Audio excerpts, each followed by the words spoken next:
নমস্কাৰ। আজি আহিছোঁ এটা নতুন বিষয় লৈ। বিষয়টো হ'ল অসম চৰকাৰ বা নিৰ্বাচন আয়োগে নতুনকৈ সমষ্টি ডিলিমিটেশ্যনৰ ওপৰত যিটো খচৰা ওলাইছে, এই খচৰাখনৰ ওপৰত অলপ আলোচনা বা আলোকপাত কৰিম। এই খচৰাখনত কি লাভ হ'ল, কি লোকচান হ'ল, কাৰ লাভ হ'ল, কাৰ লোকচান হ'ল, এই বিষয়ে আলোচনা। তো কথাটো হ'ল যে খচৰাখনত প্ৰথমে আচলতে যিকোনো এটা মেডিচিন খোৱাৰ আগত যেনেকৈ ধৰক ছাইড এফেক্টটো আগতে চিন্তা কৰা যায় যে মেডিচিনে কি ছাইড এফেক্ট কৰিব, ভাল কি কৰিব সেইটো পিছৰ কথা, কিন্তু ছাইড এফেক্ট বা পাৰ্শ্বক্ৰিয়া কি হ'ব সেইটো আগতে চিন্তা কৰিহে ডক্টৰ এজনে মেডিচিন দিয়ে। গতিকে এই বস্তুটো এই ডিলিমিটেশ্যন যিটো কৰিছে এইটোৰ পৰা ক্ষতি কাৰ ক'ত কেনেকুৱা কি হ'ল, এই ক্ষেত্ৰত প্ৰথমে ক'ব লাগিব নতুনকৈ খিলঞ্জীয়াৰ প্ৰমাণ পত্ৰ পোৱা দেশী, গৰীয়া, মৰিয়া, জোলহা ইত্যাদি মুছলমানৰ ইছলাম ধৰ্মাৱলম্বীৰে কিছুমান মানে ভাগত বিভক্ত কৰি সিহঁতক খিলঞ্জীয়াৰ চাৰ্টিফিকেট দিয়া। এই ব্যক্তিসকলে যেতিয়া খিলঞ্জীয়াৰ চাৰ্টিফিকেট দিছিলে কেবিনেটত, তেতিয়া সিহঁতে যেনেকৈ নাচি ফূৰ্তি মানে আনন্দ কৰি আছিলে, আজিৰ তাৰিখত সিহঁতৰ এটা ডাঙৰ ক্ষতি হ'ল এই ডিলিমিটেশ্যন। ক্ষতিটো এনেকুৱা হৈছে যে ইহঁতে কেৱল খিলঞ্জীয়া নামৰ এখন টুপি পৰাই মাথাত থৈ দিয়া হৈছে, তোমালোকে খিলঞ্জীয়া। বাকী ইহঁতক খিলঞ্জীয়াৰ যিখিনি ৰিজাৰ্ভেশ্যন থাকিব লাগে, আজিৰ তাৰিখত এটা সমষ্টিও এই খিলঞ্জীয়াখিনিৰ কাৰণে নাৰাখিলে। ইফালে ST SC অমুক তমুক কিবা কিবিৰ কাৰণে কিন্তু মোটামুটি 27টা নে কিবা দেখা হৈছে, কিন্তু এই দেশী, জোলা, মোলা, ঘৰীয়া, মৰিয়া, অমুক তমুক এইবিলাক যিবিলাক নতুনকৈ আহিছে, নতুনকৈ খিলঞ্জীয়াৰ টুপি পৰাইছে, এই টুপি পিন্ধাসকলে এখনো সমষ্টি নিজৰ নামত ৰিজাৰ্ভেশ্যন কৰি ৰাখিব নোৱাৰিলে। এনেই মাথাত দি থৈছে তহঁতে শান্তি থাক, এইখিনিতে শান্তি দি থৈছে। এইটো হ'ল প্ৰথম ক্ষতি। আৰু এইখিনিতে আৰু এটা ক্ষতি হ'ল সংখ্যালঘু মুছলমানৰ। সংখ্যালঘু মুছলমান বুলি ক'লে ইহঁতে যিহেতু সিহঁতে খিলঞ্জীয়া, গতিকে সিহঁতে আৰু সংখ্যালঘুৰ আণ্ডাৰত নপৰে বা সংখ্যালঘুৰ মানে কেটেগৰীৰ সিহঁতত নপৰে। ক'ব লাগিলে এক ভাষাত মিয়া সম্প্ৰদায়ৰ বা মিয়া জনগোষ্ঠীৰ যিখিনি মুছলমান, এই মানুহখিনিয়ে বিশেষকৈ ক্ষতিৰ সন্মুখীন হ'বলগীয়া হৈছে। কাৰণটো হ'ল আজিৰ তাৰিখত বিধানসভাত যিখিনি মুছলিম বিধায়ক আছে 30-31 জন, সেই মুছলিম বিধায়কখিনিৰ প্ৰায়ভাগ বিধায়কৰে আজিৰ তাৰিখত সমষ্টি নাই। শ্বেৰমান আলী আহমেদ, জাকিৰ হুছেইন তেনেকৈ আদি কৰি বহুতৰ সমষ্টি নাইকিয়া কৰিছে। বহুতৰ হয়তো অহা বিধানসভা নিৰ্বাচনত আজি য'ত 30 জন আছে, অহা বিধানসভা নিৰ্বাচনত বৰ বেছি মুছলমান বিধায়ক যদি বিধানসভাত থাকে, বৰ বেছি 10টা থাকিব পাৰিব, যিকোনো পাৰ্টিৰে কৈছোঁ। কাৰণ বিজেপিয়েতো মানে কেণ্ডিডেটে নিদিয়ে, আৰু যদিও কেণ্ডিডেট দিয়ে সিহঁতে জানি বুজিয়ে দিয়ে যে এইটো কেণ্ডিডেট এইটো সমষ্টিত এই মুছলিম কেণ্ডিডেট, বিজেপিৰ পৰা কমচে কম জিকি অহাৰ কোনো চান্স নাই। গতিকে সেই হেতুকে হয়তো আজিৰ তাৰিখত বিজেপি বিধায়ক এজনো নাই। গতিকে যাক বিজেপিৰ পৰা বিধায়ক বনাব লাগিছিল, তেওঁক বিজেপিৰ পৰা নবনাই হয়তো বেলেগ দললৈ ঠেলি দি হ'লেও বিধায়কটো বনাই লৈ আহিব, কিন্তু বিজেপিৰ পৰা নবনায় বা নজিৰ নাই আজিলৈকে। এতিয়া পিছলৈ কি হ'ব নাজানো, কিন্তু এই ক্ষেত্ৰত মিয়া জনগোষ্ঠীৰ যিখিনি মুছলমান আছে, এই মানুহখিনি চবতকৈ বেছি ক্ষতিগ্ৰস্ত হৈছে। ইহঁতৰ মানে প্ৰতিনিধিত্ব কৰিব পৰা কোনো এটা সমষ্টিয়ে নাই। যিহেতু আজিৰ তাৰিখত মই এটা কথা স্পষ্টকৈ কওঁ, মই যিহেতু বৰপেটাৰ মানুহ, আজিৰ তাৰিখত বৰপেটাৰ সদৰ সমষ্টিৰ কথা কওঁ, যিটো সমষ্টিৰ পৰা UDF দলেও মুছলিম কেণ্ডিডেট দি তাৰ পৰা বিধায়ক লৈ আহিছিলে, কংগ্ৰেছেও মুছলিম কেণ্ডিডেট দি তাৰ পৰা বিধায়ক বনাই লৈ আহিছে, AGPয়ে কেণ্ডিডেট দি হিন্দু কেণ্ডিডেট গুণিদাস তাক বিধায়ক বনাই লৈ আহিছিলে। আজিৰ তাৰিখত সেইখন সমষ্টি বনাই দিলে SC। যিটো সমষ্টি মুছলমানে ভোট পায়, মুছলমানে জিকিব পাৰে, মিয়া মুছলমান এজনে MLA হ'ব পাৰে, সেই সমষ্টিখন কাটি মানে SC কৰি দিয়া হ'ল। দেখ কৰি এইটো এটা অন্যায়। ঠিক তেনেকৈ বহুতখিনি অন্যায় এই মুছলমান মিয়া মানুহৰ ওপৰত কৰা হৈছে এই ডিলিমিটেশ্যনৰ জৰিয়তে। দ্বিতীয়তে আহিছোঁ বাঘবৰ। আচলতে এই ডিলিমিটেশ্যন কিয় কৰা হয় এইবোৰ এটা বেলেগ টপিকছ বা বেলেগ এটা অধ্যায়, কিন্তু যিটো ক্ষেত্ৰত দেখা যায় যে 2026 গোটেই ভাৰতব্যাপী ডিলিমিটেশ্যনৰ কাম চলিব, এইখিনি ইতিমধ্যে আমি জানিব পাৰিছোঁ। গতিকে সেই 2026লৈকে ৰৈ নাথাকি অসমত এই ডিলিমিটেশ্যনৰ মানে একো ডিলিমিটেশ্যন নহয়, এইটো অনলি ফৰ বিজেপি। এই বিজেপিৰ চৰকাৰ যাতে আগন্তুক আৰু 15-20 বছৰলৈকে ইয়াতে থাকে, সিহঁতৰ এটা ভোট বেংক সংৰক্ষণ কৰাৰ কাৰণে এই কামখিনি কৰা হৈছে। বেলেগ একো কোনো খিলঞ্জীয়া বা কোনো হেৰিৰ মানে ৰক্ষা কবচী হ'বই নোৱাৰে। আৰু এইটো এটা ডাঙৰ কথা যে যদি এই ডিলিমিটেশ্যনটো হৈ যায় তেতিয়াহ'লে বিজেপিৰ ভোট বেংক, যদি এই ডিলিমিটেশ্যনটো কিবা কাৰণত ষ্টে হয়, কোৰ্টত যদি কংগ্ৰেছে হওক বা বিৰোধী দলে আজিৰ তাৰিখত যিখিনি বিৰোধী আছে এই গোটেই বিৰোধীখিনিয়ে যদি কোৰ্টত যায় এইটো এপিল কৰে, তেতিয়াহ'লে হয়তো এই ডিলিমিটেশ্যনখন ষ্টে হ'ব। আৰু যেতিয়া ষ্টে হ'ব তেতিয়া আল্টিমেটলি কথাখিনি এনেকুৱা হ'ব যে হিমন্ত বিশ্ব শৰ্মা ডাঙৰীয়াৰ আজিৰ চৰকাৰে বা তেখেতে নিজে এইখিনি ক্ৰেডিট ল'ব যে আমি অসমীয়াৰ খিলঞ্জীয়াৰ স্বাৰ্থৰ কাৰণে যিখিনি ডিলিমিটেশ্যন কৰিছিলোঁ সেইখিনি অমুকে বন্ধ কৰি দিলে, তমুকে বন্ধ কৰি দিলে। গতিকে সিহঁতে অসমীয়াৰ ভাল হোৱাটো নিবিচাৰে বুলি কৈ মানে চিঞৰি মঞ্চত ভাষণ দি সিহঁতে আকৌ ভোট লোৱাৰ এটা ব্যৱস্থা কৰিব আৰু আগন্তুক দিনলৈ আকৌ সিহঁতে চৰকাৰ আহিব। এটলিষ্ট 2026লৈকে এই কাহিনীটো চলি থাকিব।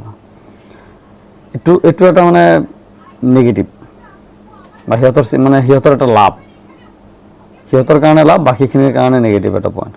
আৰু এতিয়া আকৌ আহিছোঁ বোলে বাঘবৰ সমষ্টি। এতিয়া বাঘবৰ সমষ্টিৰ মানুহ হিচাপে আজিৰ তাৰিখত যেনেকৈ ডিলিমিটেশ্যন কৰিলে সমষ্টি বাঢ়ে নকমে, জনসংখ্যাৰ অনুপাতে এইটো সমষ্টিত ইমানখিনি মানুহ আছে, সমষ্টিখিনি ভাগ কৰি ইয়াতে দুটা সমষ্টি বনোৱা হওক, এইখিনি সাধাৰণ কথা, মানে সাধাৰণকৈ বুজিব পৰা এইখিনি একদম মানে চিম্পল কথা যে এইখিনি কথা বুজা যায়। ডিলিমিটেশ্যন মানে হ'ল সমষ্টিত মানুহৰ সংখ্যা বেছি হৈছে, গতিকে সমষ্টিটো দুখন ভাগ কৰা হওক। এইটো বা হয়তো এইটো সমষ্টি ডাঙৰ আছে, এইটো সমষ্টিত দুটা ভাগ নহ'ব, অমুক সমষ্টিৰ পৰা দুটা মানে পঞ্চায়ত আনি এইখিনিত কাটি আনি এইখিনি মিলাই পেলাই এটলিষ্ট সমষ্টি দুটা কৰা হওক। কিন্তু বৰ্তমান যিটো ডিলিমিটেশ্যন হৈছে ইয়াত কোনো সমষ্টি বঢ়া নাই।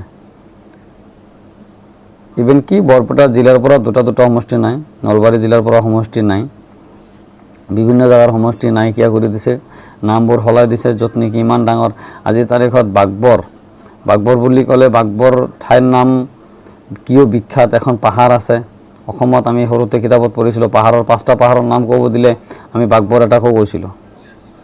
গতিকে এটা পৰ্যটনস্থলী হয়। সেই নামটো কাটি বাঘবৰৰ নামটো কাটি আজি মন্দিয়া কৰিছে।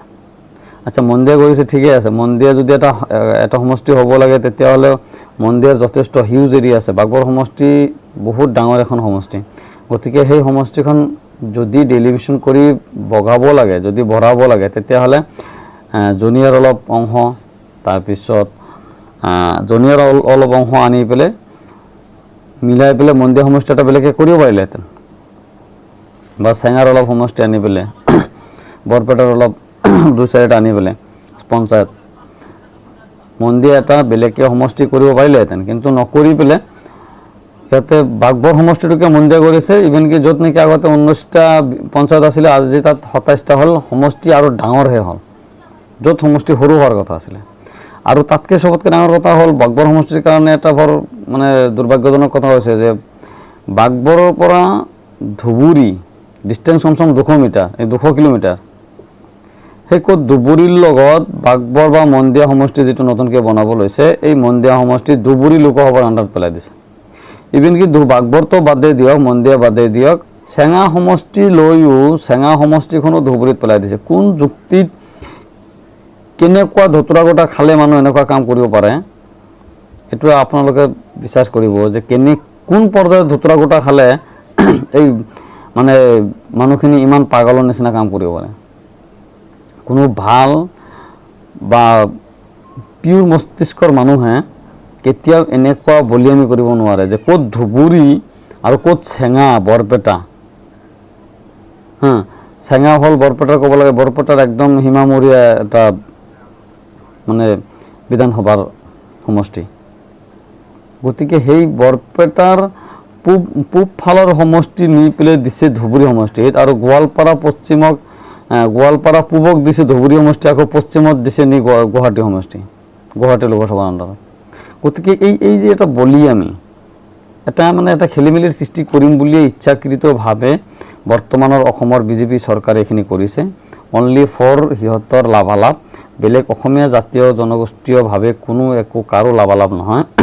যিমানখিনি মানুহ আজিৰ তাৰিখত দেখা গৈছে যে সিহঁতে নাচি বাগি ফূৰ্তি কৰি আছে ডিলিমিটেশ্যন হোৱাৰ কাৰণে, সেই মানুহখিনিও কিছুমান কাম, অনলি কিছুমান মানুহৰ স্বাৰ্থসিদ্ধি নোহোৱাও নহয়, দুই এজন মানুহৰ স্বাৰ্থসিদ্ধি বা দুই এটা সমষ্টিত হয়তো কিছুমানৰ কাৰণে ভাল হৈছে, নহয় এইটো সমষ্টিত যদি এনেকুৱা কৰিছে এতিয়া আমি MLA হ'ব পাৰিম বা আমি ইলেকশ্যন খেলিব পাৰিম।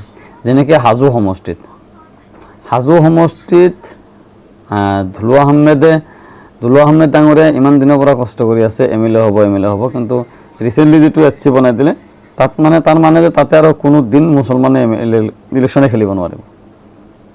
ঠিক এনেকুৱা বহুত কিছুমান সমষ্টি আছে, বহুত ক্ষতি হৈছে। আৰু এই লোকসভা ইতিমধ্যে 2024 লোকসভাৰ যিটো নিৰ্বাচন আহি আছে, এই নিৰ্বাচনৰ সময়ত যদি এনেকৈ থাকে, এতিয়া মইজুদ্দিন আহমেদ হিচাপে মই বাগবৰৰ মানুহ, মই মন্দিয়া সমষ্টিত পৰি গ'লোঁ আৰু মোৰ লোকসভা সমষ্টি হ'বগৈ ধুবুৰীত, যাৰ লগত হয়তো আমাৰ ইয়াতে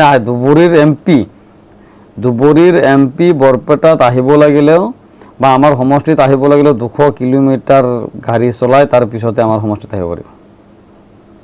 আৰু ইমান এটা ডাঙৰ মানে এৰিয়া, আৰু হাজো নি পেলাইছে বৰপেটা লোকসভাত।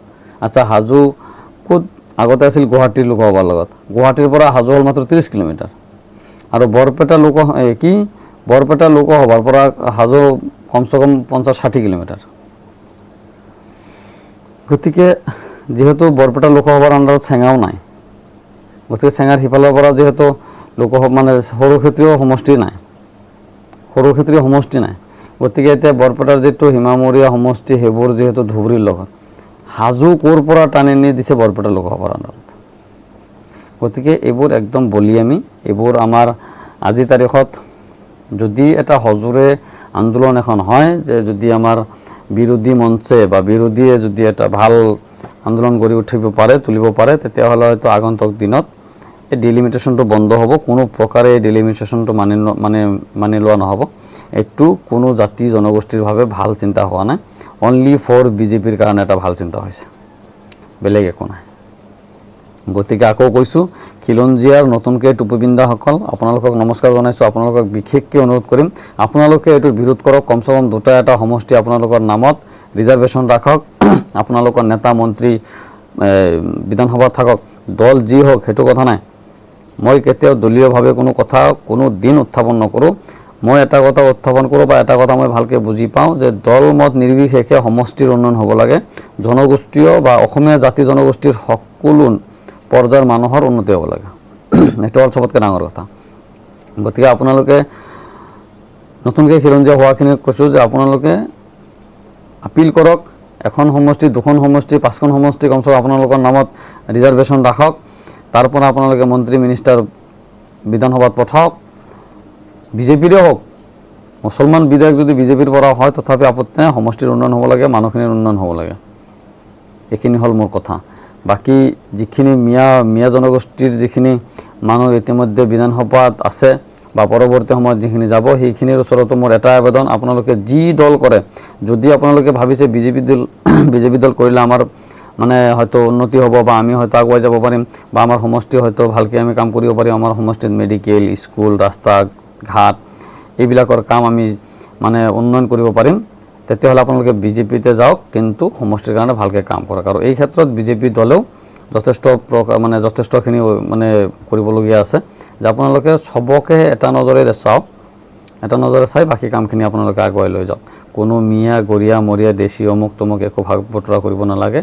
অসমত প্ৰত্যেকজন জনগোষ্ঠী, অসমীয়া পানী বায়ু খাই ডাঙৰ হোৱা প্ৰত্যেকজন জনগোষ্ঠী আপোনালোকে একে চকুৰে চাই পেলাই আপোনালোকে সিহঁতক আগলৈ যাওক। আৰু চবতকৈ আকৌ লাষ্টত কৈছোঁ, এই ডিলিমিটেশ্যন বন্ধ কৰক, বন্ধ কৰক, বন্ধ কৰক। বাছ ডিলিমিটেশ্যন যাতে নাহে, কোনো কাৰণে যাতে এইটো কাৰ্যকৰী নহয়। ধন্যবাদ।